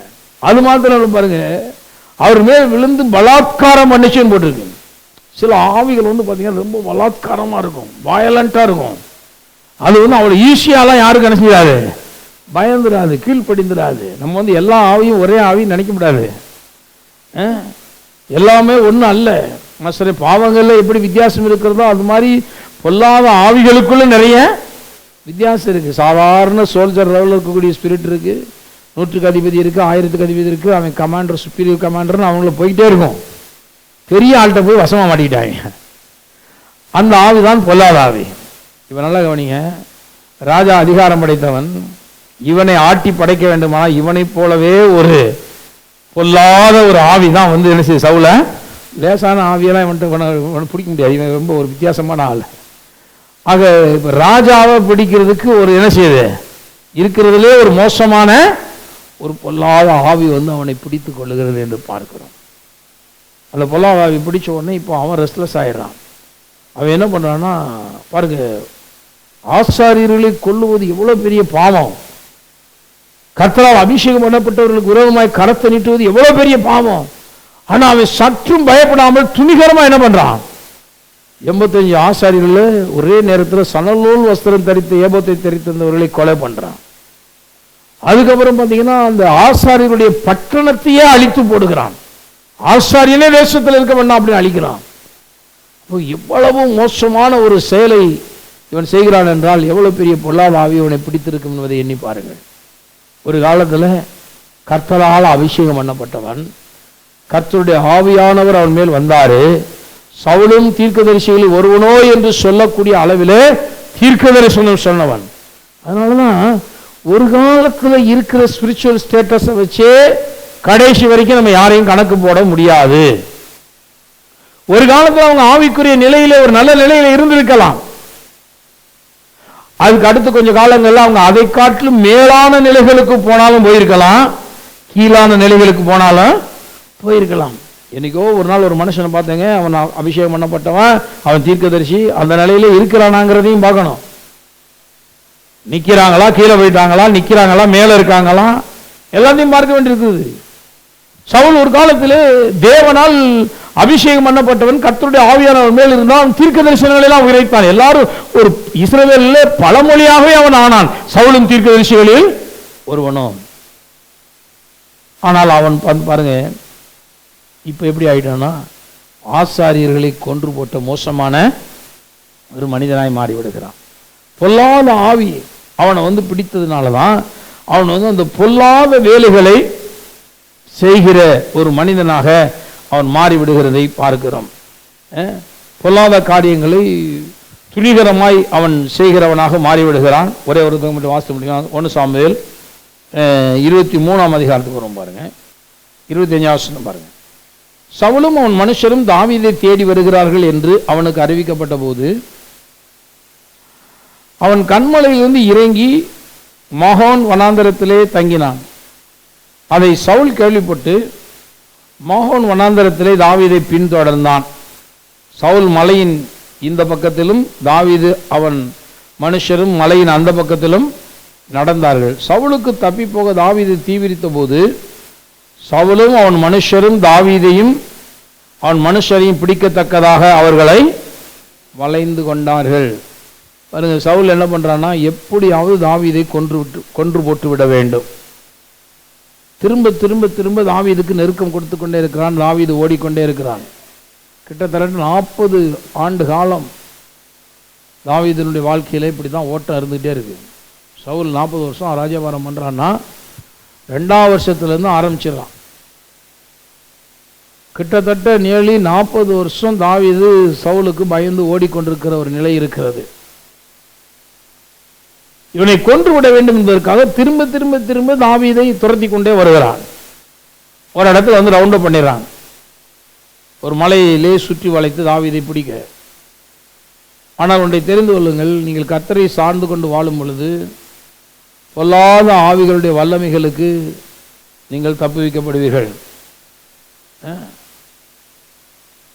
பொல்லாத ஆவிகளுடைய வல்லமைகளுக்கு நீங்கள் நிச்சயமாகவே தப்புவிக்கப்படுவீர்கள். இந்த உலகத்தில் இருக்கக்கூடிய எவ்வளவு பெரிய ரவுடிசம் பண்ணுற ஸ்பிரிட்டாக இருந்தாலும் அந்த ஸ்பிரிட் உங்களை ஒன்றுமே பண்ண முடியாது. நீங்கள் இப்போ பொல்லாத ஆவிகளை குறித்தெல்லாம் நீங்கள் வந்து பயப்பட வேண்டியதில்லை. நான் எபேசியரில் சொல்லும் பொழுது தீங்கு நாளில் அவைகளை எதிர்த்து நிற்கும்படியாக வான மண்டலத்தில் உள்ள பொல்லாத ஆவிகளின் சேனைகளோடு உங்களுக்கு போராட்டம் உண்டு, தீங்கு நாளில் நீங்கள் அவைகளை எதிர்த்து நிற்கும்படியாக தேவனுடைய சர்வாயுத வர்க்கத்தையும் என்ன செய்யுங்க, தரித்து கொள்ளுங்கள். எபேசியர் 6 அதிகாரத்தில் வாசிக்கிறோம் இல்லையா? பொல்லாத ஆவிகளும் வல்லமைகளோடு நமக்கு போராட்டம் இருக்கு. வான மண்டலத்தில் இந்த பொல்லாத ஆவிகளின் சேனைகள் அங்கே இருந்துக்கிட்டு ரூல் பண்ணுது. நிறைய தவறான காரியங்கள் இந்த உலகத்தில் நடப்பிக்கும்படியாக மனிதர்களுக்கு கட்டளையிடுகிறது. அவைகள் அப்படியே நடக்குது. ஆனால் அந்த பொல்லாத ஆவியின் வல்லமைகள் நம்மளை சேதப்படுத்த முடியுமானா, நீங்க கர்த்தரை சார்ந்து கொண்டவர்கள் என்றால் உங்களை அவங்க சேதப்படுத்தவே முடியாது. அதான் அதில் உண்மை. தாவீதை பிடிக்கிறதுக்கு இப்போ எல்லாம் ஆர்மியெல்லாம் ரவுண்ட் அப் பண்ணிடுச்சு. திடீர்னு ஒரு செய்தி வருகிறது சவுலுக்கு. என்ன அந்த சமயத்தில் ஒரு ஆள் சவுலிடத்தில் சீக்கிரமாய் வாரும், பெலிஸ்தர் தேசத்தின் மேலே படையெடுத்து வருகிறார்கள் என்றார். அவ்வளோதான். டக்குன்னு கர்த்தர் டைரக்ஷன் மாற்றி விட்டுறாரு. நெருக்கி வந்துட்டான். தாவீதை பிடிச்சிடலாம், தாவீது லைஃப் முடிவடைய போகிற மாதிரி ஒரு நிலை. ஆனால் தேசத்திலிருந்து ஒரு செய்தி வருது, பெலிஸ்தர் தேசத்தின் மேலே நினைச்சிட்டாங்க, யுத்தம் பண்ண வந்துட்டாங்க. இப்போ உடனே பாருங்க, சவுல் தாவீதை பின்தொடர்கிறதை விட்டு திரும்பி பெலிஸ்தரை எதிர்க்கும்படி போனான். ஆதலால் அவ்விடத்திற்கு சேலா அம்மாலிஹோத் என்று பெயரிட்டார்கள். பாருங்க, கர்த்தர் பாருங்க, அந்த நெருக்கத்துக்கு மத்தியில் தாவீதை எளிதாக அவனை தப்புவிக்க பண்ணுகிற தேவனாயிருந்து தப்புவித்தாரு. அதனால அந்த இடத்துல தாவீதுடைய உயிர் காப்பாற்றப்படுகிறதை நாம் பார்க்கிறோம். தாவீது சவுலுடைய கைக்கு தப்புவிக்கப்படுகிறதை பார்க்கிறோம். ஒவ்வொரு நாளும் அவனை கொலை செய்யணும் அப்படிங்கிறதுக்காக ஒவ்வொரு நாளும் சவுல் தாவீதை விரட்டிக்கிட்டே தர்றான். இதை பார்த்தீங்கன்னா 23 அதிகாரம் 14 வசனத்தில் பார்க்கலாம். தாவீது வனாந்தரத்தில் உள்ள அரணான ஸ்தலங்களிலே தங்கி சீப் எனும் வனாந்தரத்தில் இருக்கிற ஒரு மலையிலே தரித்திருந்தான். சவுல் வாசிங்க, அனுதினமும் அவனை தேடியும் தேவன் அவனை அவன் கையிலே ஒப்பு கொடுக்கவில்லை. நான் சொல்லுகிறேன், கர்த்தர் உங்களை ஒப்பு கொடுக்காத பட்சத்தில் எந்த பொல்லாத ஆவிகளும் உங்களை ஒன்றும் என்ன செய்ய முடியாது, சேதப்படுத்த முடியாது. எவ்வளவு பொல்லாத மனிதர்கள், பொல்லாத ஆவிகள் இருந்தாலும் எல்லாருடைய கைகளுக்கும் நீங்களாக்கி தப்புவிக்கப்படுவீர்கள். தேவன் உங்களை காத்துக்கொள்ளுவார். ஆகவே கிருபை விலகின பொழுது சவுல் மகா மோசமான ஒரு மனிதனாக அவன் போய்விடுகிறான். அது மாத்திரம் இல்லை, அதுக்கப்புறம் பார்த்தீங்கன்னா அவன் குறி கேட்கும்படி அவன் போனான் என்று வேதம் சொல்லுகிறது. ஏன்னா இப்போது கடவுளுடைய கைடன்ஸ் இவனுக்கு கிடைக்கல. இப்போது வெற்றி கிடைக்குமா, தேசத்தில் நம்ம வெற்றி பெற முடியுமா, பெலிஸ்தர்கள் அடிக்கடி யுத்தத்துக்கு வர்றாங்களே அப்படிங்கிற ஒரு நிலை வரும் பொழுது இவன் என்ன பண்ணுறான்னா, கர்த்தரிலிருந்து இவனுக்கு பதில் கிடைக்கலன்னு உடனே குறி கேட்கிறவர்களிடத்திலே போகிறான். 1 சாமுவேல் 28 அதிகாரம்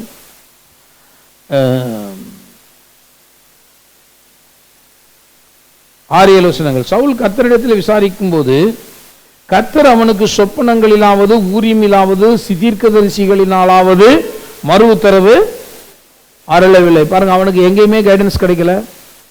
ஊரியம்னாலேயோ அல்லது சொப்பனத்தினாலேயோ தீர்க்கதரிசி மூலமாகவே அவனுக்கு மறு உத்தரவு என்ன செய்யலை, கிடைக்கல. கர்த்தர் அவனோடு பேசுறதை நிறுத்திட்டார். பாருங்க, நம்ம கடவுளுக்கு பிரியமில்லாத காரியங்களை செய்துட்டே இருந்தோம்னா அப்புறம் கடவுள் நம்மகிட்ட பேச மாட்டார். அப்புறம் நீங்கள் பேசணும் எதிர்பார்த்தாலும் பேச மாட்டார். சாதாரண மனுஷங்களை எடுத்துங்க. ஒருத்தவங்க உங்களுக்கு பிரியமில்லாத காரியங்களையே செய்துக்கிட்டு இருந்தால் நீங்கள் அவங்ககிட்ட பேசிகிட்டே இருப்பீங்களா? சொல்லி பார்ப்பீங்க. 1-2 தடவை இது எனக்கு பிடிக்காது, இதை செய்யாதுன்னு சொல்லி பார்ப்பீங்க. அவன் மீறி அதே செஞ்சுட்டு இருந்தானா குறைஞ்சபட்சம் என்ன செய்வீங்கன்னா அவனோடு பேசுவதை நீங்கள் என்ன செஞ்சிருவீங்க, நிறுத்திங்க. இதுதான் ஒரு குறைஞ்சபட்ச அடிப்படையில் ஒரு மனுஷன் செய்யுது. அவனுக்கு விரோதமாக செய்கிறதெல்லாம் வேற. முதல்ல குறைஞ்சபட்சம் என்ன செய்வானா அவனோட பேசுவதை நம்ம என்ன செய்வோம், தவிர்த்துடுவோம். அந்த மனுஷன் விட்டு வெளியே போயிடுவோம், அவ்வளோதான். அப்போ அதுதான் இங்கே கர்த்தர் செய்கிறார். தான் சொல்றத ஒரு மனுஷன் கேட்கல அப்படின்னு சொன்னா தேவன் அவனோடு பேசுவதை என்ன செய்கிறார், முதல்ல நிறுத்தி கொள்ளுகிறார். நம்முடைய தேவன் பேசுகிற தேவன். தேவனுடைய சத்தத்தை நீங்கள் கேட்க முடியும். அவர் நம்மோடு பேசி நம்மை வழி நடத்துகிற தேவன். தீர்க்கதரிசனம் மூலமாக, சொப்பனங்களின் மூலமாக, தரிசனங்கள் மூலமாக, ஊரிமின் மூலமாக தேவன் மனிதர்களை வழி நடத்துவதற்காக இதெல்லாம் வச்சிருக்கிறார். சொப்பனம், தரிசனம், தீர்க்கதரிசிகள், ஊரிம் துமிங்களுடைய ஆசாரியர்கள், இதெல்லாம் எதுக்கு வச்சிருக்காரு அப்படின்னா தேவனுடைய சத்தத்தை மனிதர்கள் என்ன செய்யணும், கேட்கணும். மனிதர்களோடு பேசுவதற்காக வைத்திருக்கிற ஒரு வழி இதெல்லாம் ஆனால் கர்த்தர் இப்போ சவுல் போய் விசாரிச்சு பார்க்குறான். கர்த்தர் சவுல்கிட்ட பேசுவேன், ஏன்னா இவன்கிட்ட பேசுறது ஒன்று தான், பேசாமல் இருக்கிறதும் ஒன்று. ஏன்னா இவன் சொல்றதை கேட்க மாட்டேங்கிறானே, கீழ்ப்படிய மாட்டேங்கிறான், இவன்கிட்ட எதுக்கு பேசணும் அப்படின்னு சொல்லிட்டு தேவன் வந்து பேசுவதே விட்டுறாரு. இப்போ சவுல் என்ன பண்ணுறான் பாருங்க. அப்பொழுது சவுல் தன் ஊழியக்காரரை நோக்கி, அஞ்சனம் பார்க்கிற ஒரு ஸ்திரியை தேடுங்கள், நான் அவளிடத்திலே போய் விசாரிப்பேன் என்றான். அஞ்சனம் பார்க்கிற அப்படின்னா குறி சொல்லுகிற ஒரு ஸ்திரியை கண்டுபிடிங்க, நான் போய் அந்த ஸ்திரீனிடத்துல நான் வந்து விசாரிப்பேன் அப்படிங்கிறான். இப்போ நிறைய தேவனுடைய பிள்ளைகள் அவர்கள் குறி கேட்கிறவர்களாக இருக்கிறாங்க. ஏன் தெரியுமா? இவங்க கடவுளுக்கு வாழ்க்கையில் பிரியமில்லாத காரியங்களையே செய்து தேவனை விட்டு தூரமாக போயிடுறாங்க. இப்போ தேவன் இவங்கள்ட்ட பேச முடியலை, பேசாததுனால இவங்க என்ன பண்ணுறாங்க அப்படின்னா, இப்போ தேவனுடைய கிருபையை இழந்து இவங்க வந்து குறி சொல்லுகிற மனிதர்களை தேடுகிறவர்களாக மாறிவிடுகிறார்கள். நான் சொல்லுகிறேன், நீங்கள் தேவனுடைய சத்தத்தை நீங்கள் கேட்க உங்களை பழக்க வைத்துக் கொள்ள வேண்டும். குறி கேட்கிறவர்களாக நீங்கள் இருப்பீர்கள், ஆனால் முற்றிலுமாக நீங்கள் தேவனுடைய கிருபையை இழந்து விடுவீர்கள். அதனால தான் நான் சொன்னேன், அஞ்சனம் பார்க்கறது, குறி சொல்றது, இந்த மாதிரி ஆட்கள் எல்லாம் தேடி போகாதீங்க. கை பார்க்கறது, ரேகை பார்க்கறது, ஜாதகம் பார்க்கறது, நான் சொல்ல உங்கள் தேவனுடைய கிருபையை இழந்து விடாதீர்கள். சவுல் கடைசிக்கு அந்த கிரேஸ் எல்லாம் ஒட்டு மொத்தமாக இழந்து கடைசிக்கு வந்து பாருங்க, அவன் யுத்தத்தில் மாண்டு போகிறதை பார்க்கிறோம். அதனால தான் கர்த்தர் சொல்றாரு, சவுளுடைய குடும்பத்தை விட்டு கிருபையை விளக்குறது மாதிரி உங்களை விட்டு நான் என்ன செய்ய மாட்டேன், விளக்க மாட்டேன் என்று சொல்லுகிறார். ஆகவே இன்னும் வந்து நம்ம எப்படி தான் விளக்காமல் இருக்கிறாருங்கிறதெல்லாம் பின்னாடி நிறைய பார்க்க போகிறோம். இப்போ ஏன் விளக்கினார் அப்படிங்கிறத நம்ம பார்த்துட்டே வரணும். முதல்ல நம்ம இதை புரிஞ்சுக்கிட்டாதான் அதை புரிஞ்சு கொள்ள முடியும். ஏன் விளக்கினார், சவுளை விட்டு ஏன் விளக்கினார் அப்படின்னா, சவுல் ஒன்று வந்து பாருங்க, அவன் கர்த்தருடைய வார்த்தையை புறமே தள்ளினவன், தேவனுடைய கட்டளைகளை மீறினவன். அது மாத்திரம் இல்லாமல் அதுக்கப்புறம் அதை தொடர்ந்து பார்த்தீங்கன்னா அவன் தேவனுடைய இருதயத்துக்கு ஏற்ற காரியங்களை அவன் செய்யாதவர்கள், கர்த்தருடைய தீர்க்கதரிசிகளையும் கர்த்தரால் அபிஷேகம் பண்ணப்பட்டவர்களை ஆசாரிகளையும் கொலை செய்கிறவனாகவும், கர்த்தருக்கு பிரியமில்லாத பொல்லாத ஆவிகளிடத்தில் போய் குறி கேட்கிறவனாகவும், இப்படியே தன்னுடைய ஆக்டிவிட்டீஸை மாற்றிக்கிட்டே போகிறான். அவனை பார்க்கும்போது அவன் முற்றிலுமாய் தேவனுக்கு பிரியமில்லாத ஒரு மனிதனாய் அவன் போய்விடுகிறான். அதனால தான் கர்த்தர் சவுலை தள்ளிட்டு என் இருதயத்துக்கு ஏற்றவனாக ஒரு மனுஷனை கண்டுபிடிச்சு நான் அவனை இஸ்ரவேலின் மேலே ராஜாவாக ஏற்படுத்துவேன்னு சொல்லி தாவீதை அவர்கள் மேல் ராஜாவாக தேவன் ஏற்படுத்தினான். ஆகவே அங்குதான் சவுல் கிருபை இழந்து போனான். நமக்கு வேதம் சொல்லுகிறது, கிருபை நித்தியமாக உடன்படிக்கையாக கொடுக்கப்பட்டிருக்கிறது. இந்த உடன்படிக்கைக்குள்ளே நாம் இருக்கும் பட்சத்தில் நமக்கு நம்முடைய கர்த்தருடைய கிருபைகள் நம்மை விட்டு மாறவே மாறாது. நம்ம கர்த்தரால் முற்றிலுமாய் தள்ளிவிடப்படுகிறவர்கள் அல்ல, கர்த்தரால் ஆதரிக்கப்படுகிற ஜனம் என்பதை நாம் காண்போம். கர்த்தரை ஆசீர்வதிப்பார். எழுந்து நிற்கலாம்.